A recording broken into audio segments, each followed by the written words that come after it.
When governments take too much in taxes, people go hungry.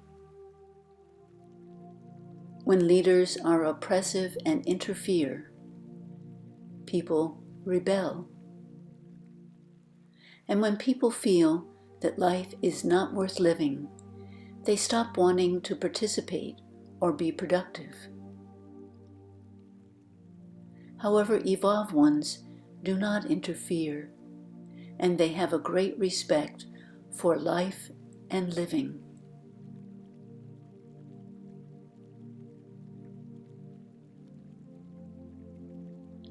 People are soft and tender when born.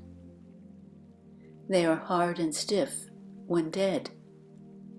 As well, plants are tender and supple when alive, but dry and brittle when dead. Those who become stiff and inflexible have taken on the way of dying. Those who are yielding and receptive take on the way of life.